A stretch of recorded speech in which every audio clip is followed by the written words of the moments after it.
What's the most shocking thing your school tried to cover up? Our AP chemistry teacher, Mr. Brennan, didn't die in a car accident like they told everyone. He killed himself in the school's chemistry lab after discovering the principal had been doctoring test scores for 15 years, and Brennan was going to be the scapegoat. I know because I found him. I'd forgotten my violin and snuck back through the unlocked gym door around 9 p.m. The science wing was dark except for the chemistry lab. Through the door's window, I saw Mr. Brennan slumped at his desk. At first, I thought he'd fallen asleep grading papers. Then I saw the foam around his mouth. I called 911, then made the mistake of calling the principal, Dr. Martinez. She arrived before the paramedics, saw me crying in the hallway, and immediately said, "You can't tell anyone what you saw. This would destroy his family." The paramedics pronounced him dead at the scene. By morning, the official story was set. Mr. Brennan had been in a car accident on the way home. The local news even reported it, complete with a photo of a crashed car on Route 78. But Mr. Brennan's car was still in the school parking lot. I know because I watched them tow it away at 6 a.m. The real story emerged in pieces. Mr. Brennan had discovered that Dr. Martinez had been changing SAT scores for wealthy families who donated to her educational foundation. Not dramatically, just enough to get kids into better colleges. She'd been doing it since she became principal. Brennan found out when a student, Kevin Walsh, bragged about scoring 1,580 on his SATs, despite never scoring above 1,200 on practice tests. Brennan investigated, found the pattern, and confronted Martinez. She told him if he reported it, she'd blame him, say he was the one changing scores for bribes. She had fake evidence ready, bank deposits in his name, everything. The suicide note he left explained everything, but it disappeared. I know because I saw it on his desk before Martinez arrived. By the time police officially investigated, it was gone. Martinez told them he'd been depressed, possibly bipolar,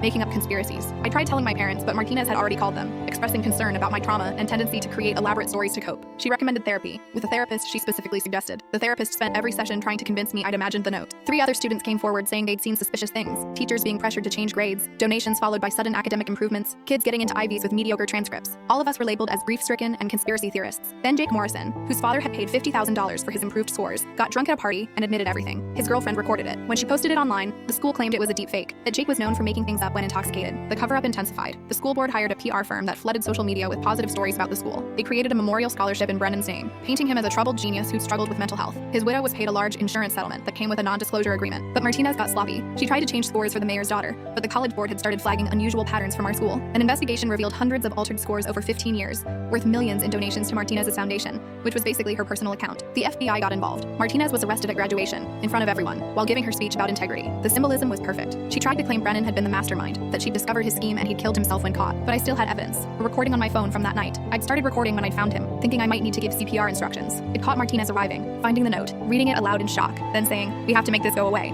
37 students had their college admissions revoked. 8 teachers were fired for participating or staying silent. The school's reputation was destroyed. Property values in the district dropped 20%. Martinez got 12 years in federal prison. Mr. Brennan's widow sued the school and won $15 million. She used part of it to establish a legitimate scholarship for students interested in chemistry. The first recipient was Kevin Walsh, who'd come forward about his fake scores and lost his Harvard admission. I still have nightmares about finding Mr. Brennan, but worse are the dreams where he's alive, where someone believed him, where a good man didn't die because he tried to do the right thing in a system designed to hide the wrong things. The school still maintains he died in a car accident. The Wikipedia page says that, despite multiple edits attempting to correct it, they'd rather protect a lie than honor a man who died for the truth.